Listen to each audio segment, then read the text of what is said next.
ಅಯೋಧ್ಯೆಯ ರಾಮ ಮಂದಿರ ಉದ್ಘಾಟನೆಗೆ ದಿನಗಣನೆ ಆರಂಭ ಆಗಿದೆ. ಜನವರಿ 22ರಂದು ಲೋಕಾರ್ಪಣೆಗೊಳ್ಳಲಿರೋ ಅಂತ ರಾಮ ಮಂದಿರ.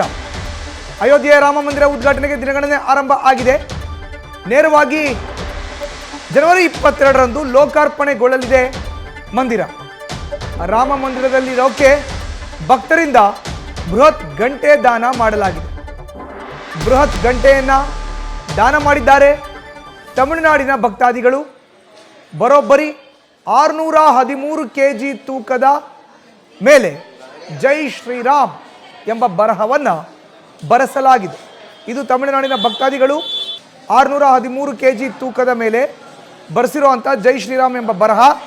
ಇದು ಗಂಟೆ ನೇರವಾಗಿ ರಾಮ ಮಂದಿರದ ಒಳಗಡೆ ಭಾಗದಲ್ಲಿ ಇದನ್ನು ಅಳವಡಿಸೋಕೆ ತಮಿಳುನಾಡಿನ ಭಕ್ತರು ಕೊಟ್ಟಿರುವಂಥದ್ದು.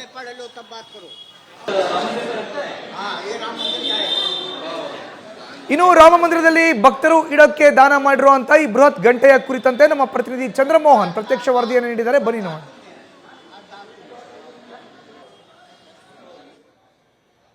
ಅಯೋಧ್ಯೆಯಲ್ಲಿ ದಿವ್ಯ ಭವ್ಯ ರಾಮ ಮಂದಿರದ ಉದ್ಘಾಟನೆಗೆ ಇನ್ನು ದಿನಗಣನೆ ಶುರುವಾಗಿದೆ. ಜನವರಿ 22ರಂದು ದಿವ್ಯ ರಾಮ ಮಂದಿರವನ್ನ ಪ್ರಧಾನಿ ಮೋದಿ ಅವರು ಲೋಕಾರ್ಪಣೆ ಮಾಡಲಿದ್ದಾರೆ. ಈಗ ರಾಮ ಮಂದಿರದಲ್ಲಿ ಬೃಹತ್ ಆದಂತಹ ಗಂಟೆಯನ್ನ ಇಡ್ಲಿಕ್ಕೆ ಈಗ ದಾನವಾಗಿ ಈಗ ನೀಡಲಾಗಿದೆ. ಮುಖ್ಯವಾಗಿ ಈ ಗಂಟೆಯನ್ನ ತಮಿಳುನಾಡಿನ ಭಕ್ತಾದಿಗಳು ಅಯೋಧ್ಯೆಯ ರಾಮ ಮಂದಿರಕ್ಕಾಗಿ ನೀಡಿದ್ದಾರೆ. ಈ ಗಂಟೆ 613 kg ತೂಕ ಇದೆ. ಈ ಗಂಟೆ ಮೇಲೆ ಜೈ ಶ್ರೀರಾಮ್ ಅಂತ ಹೇಳಿ ದೊಡ್ಡದಾಗಿ ಬರೆದಿರೋದನ್ನ ನೋಡಬಹುದು. ಮುಖ್ಯವಾಗಿ ಈ ಭಾಗದಲ್ಲಿ ಗಂಟೆಯನ್ನ ನೀಡಿದಂತವರ ಹೆಸರನ್ನು ಕೂಡ ಕೆತ್ತಲಾಗಿದೆ. SPE ಗ್ರೂಪ್ ತಮಿಳುನಾಡು, TKS ಪುಳಂಗೊಂದಿ ಅನ್ನೋ ಒಂದು ಹೆಸರನ್ನು ಕೂಡ ಕೆತ್ತಲಾಗಿದೆ. ಜೊತೆಗೆ ಕನ್ನಿಮೊಳಿ, ಲೋಕೇಶ್, ಮಹಾಲಕ್ಷ್ಮಿ, ಕುಮಾರನ್, ಅಮರ್ನಾಥ್, ವೆಂಕಟೇಶ್, ನಾಗಮಣಿ ಅನ್ನೋರ ಹೆಸರನ್ನು ಕೂಡ ಕೆತ್ತಲಾಗಿದೆ. ಇವರೆಲ್ಲರೂ ಕೂಡ ಈ ಗಂಟೆಯನ್ನ ರಾಮ ಮಂದಿರಕ್ಕೆ ಈಗ ದಾನವಾಗಿ ನೀಡಿದ್ದಾರೆ. ಈ ಗಂಟೆಯನ್ನ ಈಗ ರಾಮ ಮಂದಿರದಲ್ಲಿ ಇಡಲಾಗುತ್ತೆ. ದೊಡ್ಡದಾದಂತಹ ಗಂಟೆಯನ್ನು ಕೂಡ ಈಗ ಭಕ್ತಾದಿಗಳು ರಾಮ ಮಂದಿರಕ್ಕಾಗಿ ನೀಡಿದ್ದಾರೆ.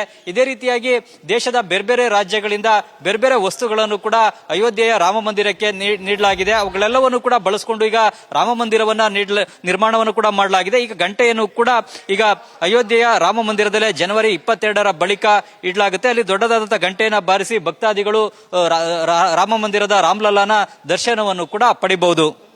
ಕ್ಯಾಮರಾಮನ್ ರಘು ಜೊತೆ Chandramohan, news first Ayodhya. News first ನಿರ್ಭೀತಿಯಿಂದ ನಿಮ್ಮ ಪರವಾಗಿ.